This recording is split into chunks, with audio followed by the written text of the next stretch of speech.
7 fixes, under 5 minutes each.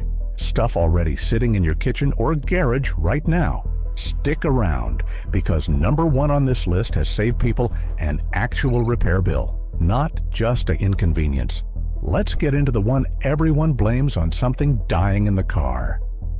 Number 1, the secret AC odor killer. That gym sock smell isn't something that died in your car.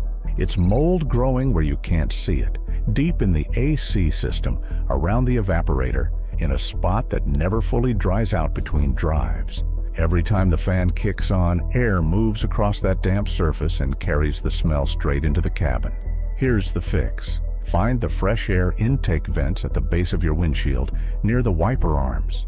Crank the AC to max with fresh air mode on, not recirculation. Recirculation just recycles cabin air instead of pulling from outside. Spray a household disinfectant or an automotive AC-specific one straight into those vents. The fan does the rest, pulling the spray through the ducts where the smell actually lives.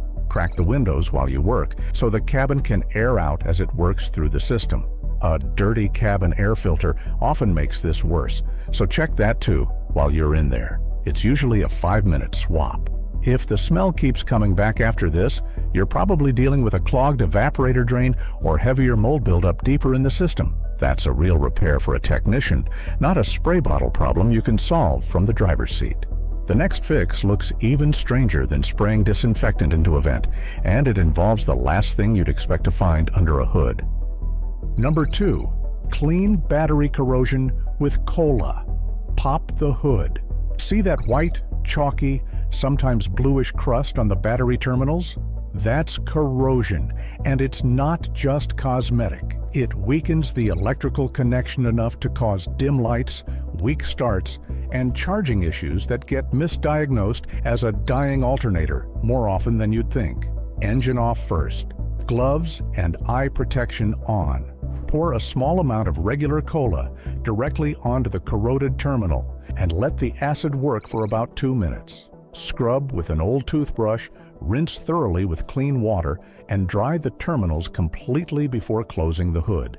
A thin coat of petroleum jelly afterward slows the corrosion from creeping back, and it's worth reapplying every few months if you're prone to buildup.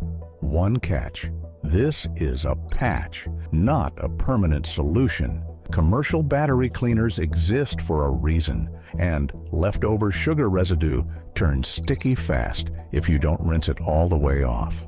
The next fix costs about $3 and touches a part of the car your hands are on every single day.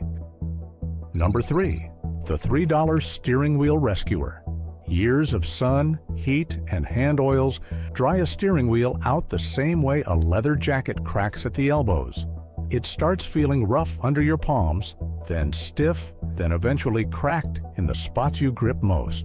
A full rewrap can run several $100s on some vehicles. This costs about $3.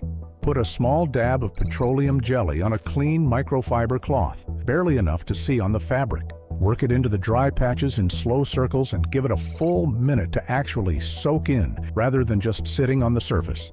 Then, buff every trace of it off with a second dry cloth until nothing feels tacky to the touch. Done right, the wheel softens up and feels more flexible without turning slippery under your palms. Skip this one on Alcantara or premium leather finishes. Check your owner's manual or a dealer's care guide first, since not every material tolerates petroleum jelly the same way vinyl does. The next one has nothing to do with the steering wheel, and it feels like the car is broken when it happens.